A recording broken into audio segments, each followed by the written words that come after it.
August is National Immunization Awareness Month, highlighting protection against vaccine-preventable diseases. And with so many people finishing up their vacations and heading back to school, it's important information. So joining us this morning is Dr. Katie Bright with Bayless Integrated Healthcare. Thanks so much for joining us this morning. Thank you for having me. So we know it is back to school, but are there certain times of year where it is best to be vaccinated and take care of that with your kids? Yeah, great question. I think that as a primary care physician, it's always a good time to catch up on vaccines. Right. So I tell everybody, every time you're at your doctor, your primary care provider is a good time to ask, am I up to date?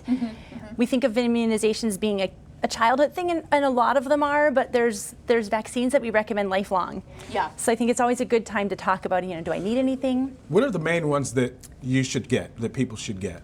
So the good news is we follow this immunization vaccination schedule, and it's all dictated by tons and tons of evidence and research that goes into it. So we follow that vaccination schedule, and we'll be able to tell you, depending on whether you're, it's your baby or it's an adult or a geriatric patient, what you're due for. And really, we make that recommendation because the research and the evidence behind it is so good. So we're going to follow that vaccination schedule. We do have a valley that is expanding, though. People are moving all the time, maybe switching doctors. So what's the best practice to stay on top of that also, so that have your kids been immunized yet, or let your new doctor know? I think that's a great question, and thank goodness we have technology evolving with us. Yes. So we have Arizona State Immunization Services database. So every time we give a vaccination to any little kiddo or adult now, we log it into this database so it can move with you. Because these little vaccination books, often parents lose them, we spill coffee on them. You head to college and you have no idea, you lose all track. So fortunately, this database keeps us up to date so we can move with our patients and let them know what they're due for, regardless of where they moved from. Yeah, and so important for this time of year when they're headed back to school as well. I love it. Back to school season, sports physical season is an excellent time to capture the kiddos. The next one is going to be, though, fall breaks, and so some people will capitalize on that. Take vacations. If for some reason you're not vaccinated before then, as important, more important before you travel? I love that you asked that. So another great time besides back to school season is before travel. Yeah. So even, wherever you're traveling, it's nice to get tuned up. Everyone probably remembers the measles scare at Disneyland back in 2016. Yes. So when you're going to be exposed to bodies converging from all over, it's nice to make sure you're up to date and protected. And then on top of that, even if you're going internationally, what we'll do is check the CDC and talk together about what region you're traveling to. And we can make sure you have all the vaccines, even the travel vaccines that you need to keep you safe. All right, excellent information. Appreciate it. And so if anybody has questions for you, they're looking for a new doctor, how can they contact you? So I work with Bayless Integrated Healthcare. We do primary care, and we're integrated with behavioral health as well, so taking care of emotional and physical health care. But ask your primary care provider, and if you don't have one, great time to get one so you can find out what you might need from a vaccine standpoint. Dr. Bright, thank you so much. We appreciate you this morning. Thank you very much for having me. All right, well, coming up, creepy scammers using your computer against you. Joe lets you know how to fight back. Plus, she may be small, but she's got a big message. The Valley girl who's really setting an example for everyone to think of others.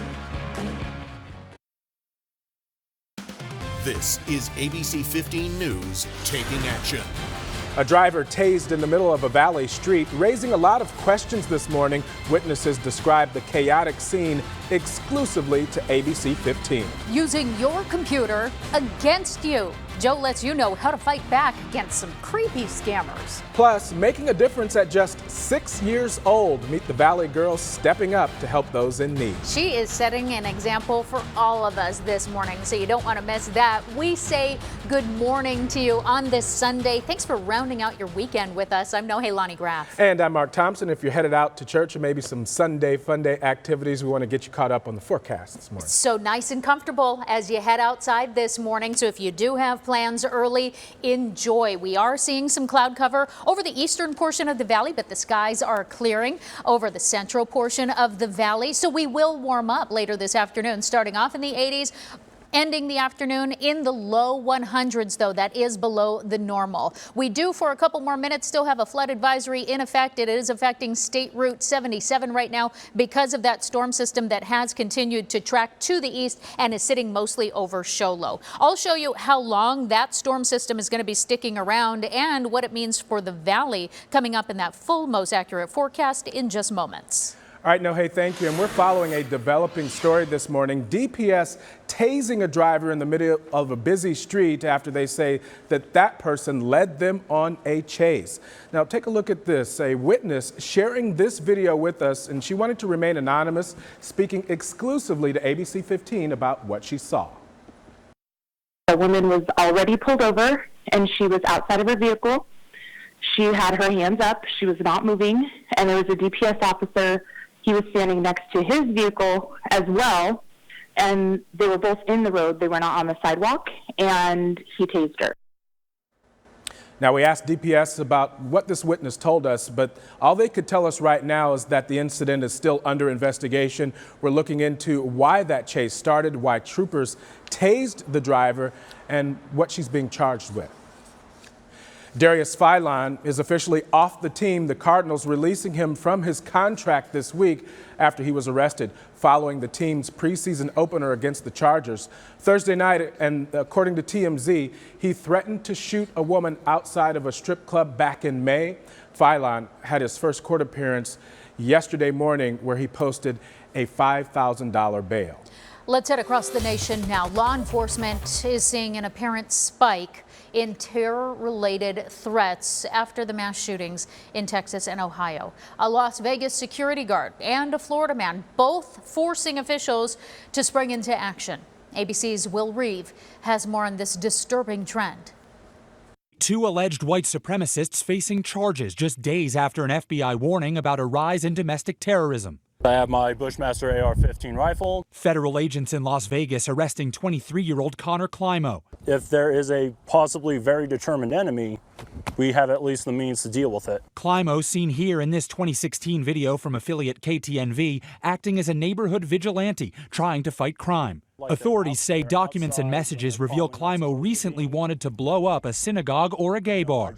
Investigators say he communicated with a dangerous neo-Nazi group, and during a raid of his home, agents say they found illegal guns and bomb-making materials, as well as a notebook outlining plans for an attack. Once you start talking about actually harming people, then law enforcement can come after you. And in Florida, an ominous Facebook post leading to the arrest of 26-year-old Richard Clayton. Investigators say the post read, "3 more days of probation left, then I get my AR-15 back. Don't go to Walmart next week." State officials say Clayton appears to follow white supremacist ideology. After the recent massacres in El Paso and elsewhere, America on edge. The FBI is asking for the public's help to stop potential copycats. Despite the fact that, white supremacy seems to be growing in this country, it still boils down to the individuals. Also in Connecticut, officials arrested 53-year-old Jeffrey Hansen for making threats to a Puerto Rican festival in New Haven. They say he was not known to police before, but they are still looking into his background. Law enforcement agencies across the country are taking every threat seriously. Will Reeve, ABC News, New York. Developing around the country now, the White House apparently wants ICE to conduct more workplace raids like the one last week in Mississippi. ICE says that 680 undocumented immigrants were arrested in raids at meat processing plants in 6 Mississippi cities. Shortly after that, a senior immigration official claims that the White House directed ICE to conduct more workplace enforcement operations this year. According to the source, ICE field offices around the country have been told to identify at least 2 locations as potential targets. Well, upping the ante in Tennessee, a reward for information leading to the capture of an accused murderer and escaped inmate is now up to $57,000. The search for Curtis Ray Watson started Wednesday.